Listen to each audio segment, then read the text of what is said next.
What's going on, people? It's Deanie. What I'm going to talk about today is what Ghosts got right. The reason I wanted to make this is because, in my personal opinion, I think Ghosts is quite underrated and receives a lot of criticism. I think mainly because it was the first COD on next-gen consoles, and I think people may have been expecting too much. I also know some people who have never played Ghosts, or any Modern Warfare games for that matter, and with the next Call of Duty game being an Infinity Ward production, I am already hearing people criticising it purely because of that fact when there has been no information released about it. So I'm going to talk about what I think is good about Call of Duty Ghosts.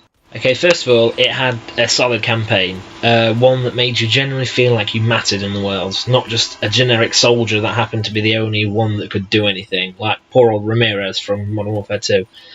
I also quite liked not having the ability to call in airstrikes or a huge battalion to help you. There's actually a stealth element in the game, and if you get caught, then you are dead. And you have to start the mission again.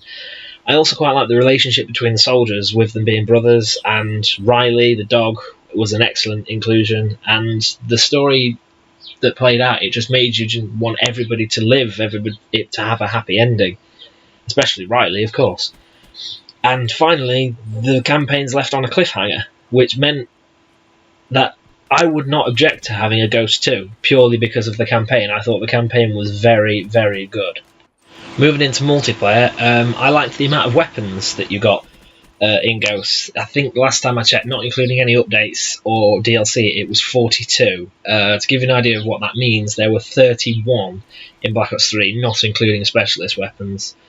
I also thought the different grenade types were useful, like the canister bomb, for example, which was a high explosive grenade, but you couldn't throw it as far, and the fuse was shorter, so you had to plan it accordingly.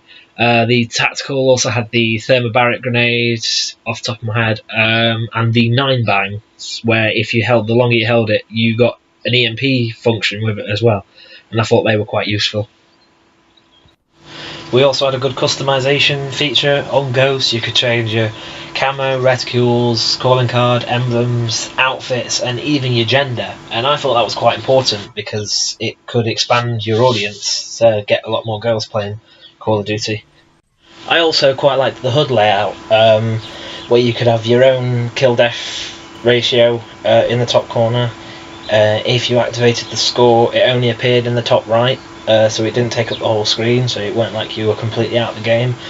I thought it was very nicely laid out. The map was a rectangle rather than a square. The player indicators were a lot clearer. I thought the bullet numbers and the kill streaks and the grenades and all, so it was just a lot clearer. I know it's probably mainly because it's on PS4 rather than PS3 or Xbox One instead of Xbox 360, but I always felt it was a nice clear layout.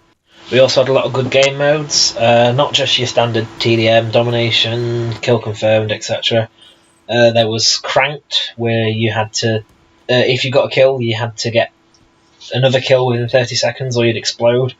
There was Blitz, where you had to get to the other side of the map, a bit like Uplink, only it's yourself rather than a ball.